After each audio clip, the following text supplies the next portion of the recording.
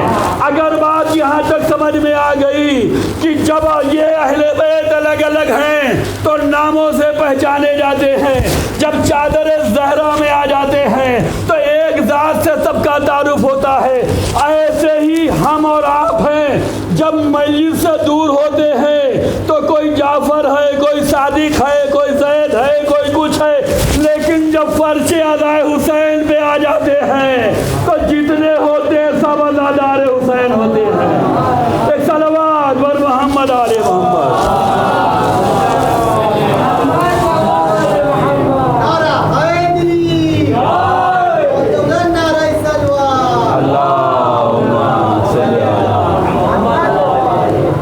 جب ہم باہر تھے تو کرار تھے، جب ہم باہر تھے تو صادق تھے، باہر تھے تو قاسم تھے، باہر تھے تو علی تھے، تقی تھے، جو بھی آپ کا نام ہے وہ نام سے وہاں پہچانے گئے۔ لیکن اب آ گئے آپ فرش ادائے حسین پہ تو اب سب کا تعارف ایک ہی ذریعے سے ہوگا، وہ تعارف ہوگا یہ ازادار حسین ہیں۔ ایک صلوات بر محمد آل محمد۔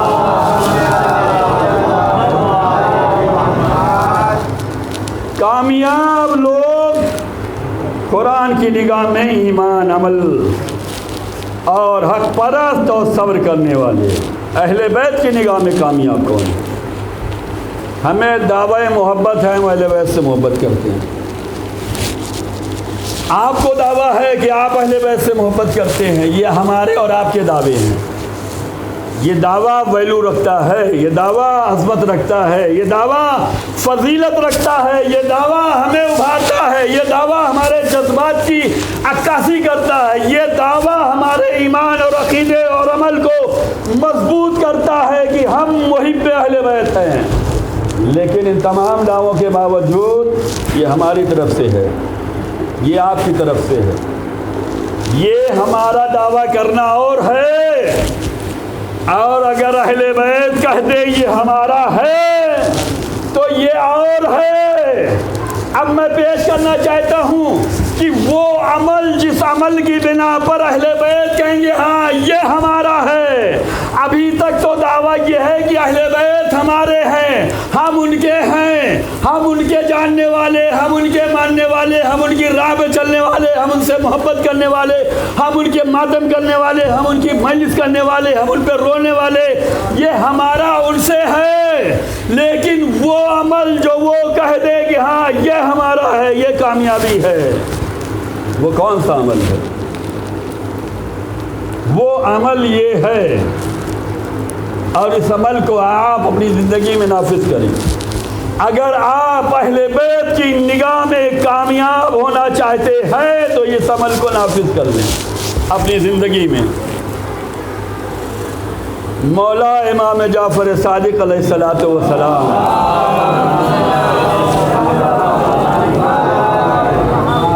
کا زمانہ ہے، ایک بندہ آیا اور امام کی بارگاہ میں پہنچا اور درود و سلام کے بعد جب بیٹھا تو اس نے امام کی بارگاہ میں کہا مولا میں اپنے اولاد سے بہت زیادہ محبت کرتا ہوں۔ کیا کہا؟